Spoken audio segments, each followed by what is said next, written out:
Start med at lytte til min stemme, hvad jeg fortæller. Du mærker den formløse strøm af luft, der kommer og går ved spidsen af din næse.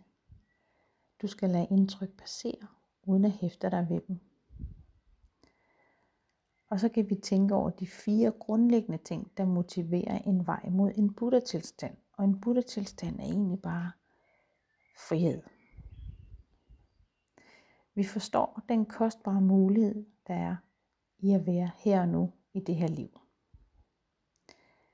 Vi ser, at alt er forgængeligt, og det eneste, som aldrig forsvinder, det er dit sinds åbne, klare ubegrænsethed.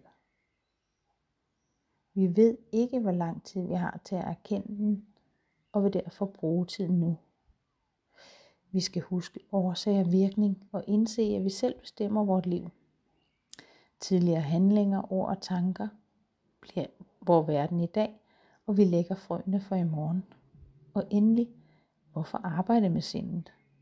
Fordi erkendelse er tidlys højeste fryd, ud over alt vi kender nu. Vi kan kun gøre lidt for andre, så længe vi selv er forvirret eller vi lider.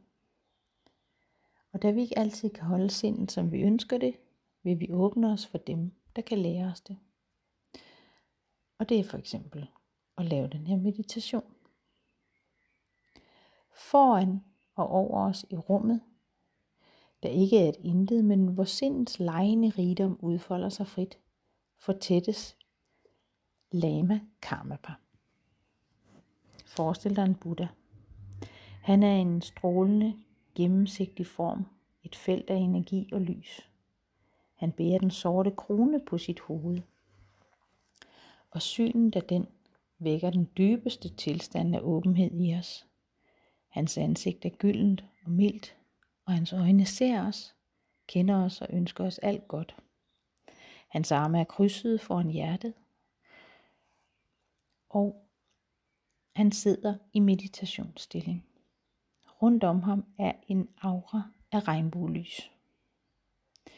Vi ønsker dybt at opnå alle hans egenskaber, for at kunne gavne andre og åbne os fuldt ud. Nu fra hans pande, mellem hans øjenbryn, stråler et kraftfuldt, hvidt lys ud. Det strømmer gennem vores pande og fylder vores hoveder med krystalklart lys. Ved kraften af det her lys opløses nu alle forstyrrelser i vores hjerne og vores nervesystem. Alle negative handlinger, sygdomme og blokeringer af vores kroppe smelter totalt væk. Og vores legeme, altså vores krop, bliver et bevidst værktøj til at give kærlighed og beskyttelse. Vi hviler i det klare hvide lys, der fylder vores hoveder, og i den dybe indre svingning af stavelsen Om.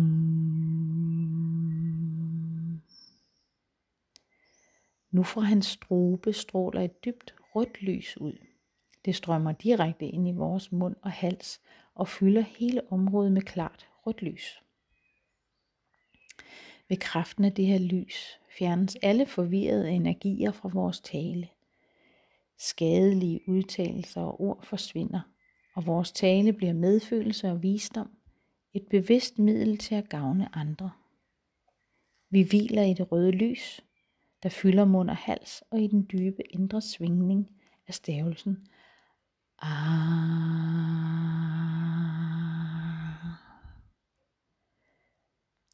Nu stråler lige midt fra Buddhas bryst i hjertehøjde et dybt blåt lys ud. Det strømmer ind i vores hjerte og fylder midten af vores bryst med gennemsigtigt blåt lys. Og ved kraften af det lys oplyses alle forstyrrende følelser. Alle ekstreme forestillinger forsvinder helt, og vores sind bliver spontan fryd. Fryd, der opstår naturligt i rummet. Vi hviler i det blå lys i vores hjertecenter og i den dybe indre svingning af stavelsen Hum.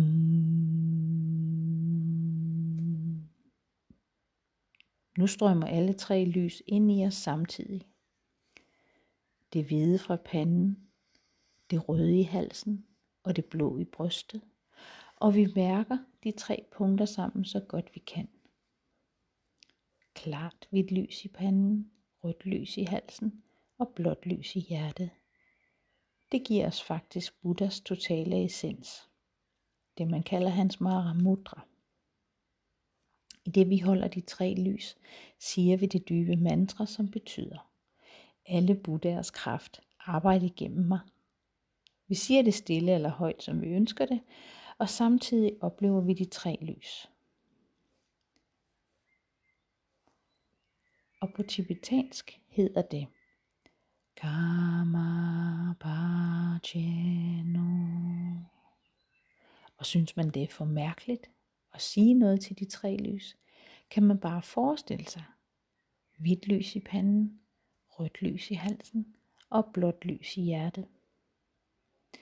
Nu opløses den Buddha, der sidder foran os. Hans gennemsigtige form stadig mere og mere opløses i regnbuelys. Også hans sorte krone opløses, og alt lyset falder ned over os og fylder os helt op. Som vand løber sammen med vand og bliver uadskilleligt blandes alle Buddhas essens med vores. Vi hviler i sindens grænseløse, blide, lysende tilstand, så godt vi kan. Når vi igen går ind i en aktiv tilstand, opstår en verden ud af rummet. En ren og lysende verden. Vi og alle væsener er faktisk Buddhaer, hvad enten vi har erkendt det eller ej. Al lyd er mantra, og alle tanker og oplevelser er friske og nye. Fantastiske bare fordi de kan ske. Hvad der end opstår eller forgår, viser blot sindens ubegrænsede kraft. Hvis vi holder den her tanke i alle situationer, mens vi gør, hvad der er nødvendigt i hverdagen. Når som helst det er muligt i løbet af dagen, kan vi lave den her meditation. Forestille os Buddha foran os med de 3 lys og optage dem i os. Til sidst så vil vi bare ønske dybt af alt godt, vi har opnået gennem den her lille meditation, må blive grænseløs og strømme ud til alle andre, fjerne deres lidelse og give dem den eneste vej i lykke, der findes, netop at erkende sit sind.